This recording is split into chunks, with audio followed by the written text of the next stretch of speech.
శ్రీ గురుభ్యో నమః. తిరుప్పావై 29వ పాసురం.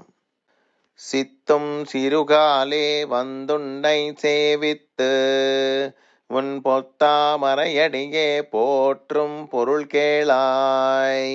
பெத்தம்மே இத்துண்டம் குளத்தில் பிறந்து நீ குத்தேவலெங்களை கொள்ளாமல் போகாது. இத்தை பறைகொள்வான் அன்றுகான் கோவிந்தா. எத்தைக்கும் ஏழேழ் பிறவிக்கும் உந்தன்னோடுத்தோமே யாவோம் உனக்கே நாமாட்செய்வோம். மத்த இணங்காமங்கள் మాత్తేలోరెంబావాయ్.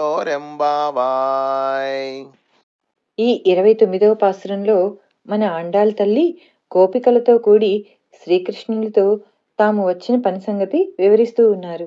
ఓ స్వామి శ్రీకృష్ణ, వేకువజామునే నిద్రలేచి నీ సన్నిధికి వచ్చి బంగారు తామర పువ్వుల వలె సుందరములు స్పృహణీయములు అయిన చరణములకు మంగళం పాడుటకు వచ్చితిమి. అలా మంగళాశాసనము చేయటే మాకు పరమావధి. ఎందుకనగా పశువులను మేపి మా జీవిక నడుపుకొను అజ్ఞానులమైన మేము చేసే అంతరంగ సేవలను నీవు స్వీకరించకుండా ఉండరాదు. ఏలన నీవు మా గొల్ల కులములో జన్మించి మా కులమును మమ్ములను ధన్యులను చేసిన వాడవు. ఓ గోవింద పుండరీకాక్ష, మేము నీ వద్దకు పరా అను వాద్యమును పొందుటకు రాలేదు. అది ఒక నిమిత్తము మాత్రమే. అది కేవలం వ్రత నిమిత్తమే.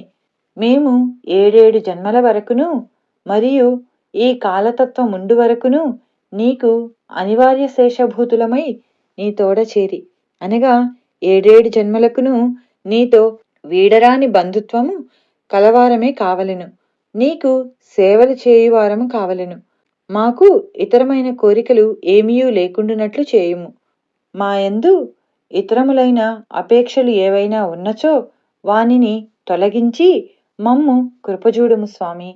సదా మేము నీ సేవ చేసుకొనున్నట్లు వ్రతఫలమును మాకసగుము అని ఆండాళ్ తల్లి ఈ పాసురంలో అసలు విషయాన్ని వివరించారు.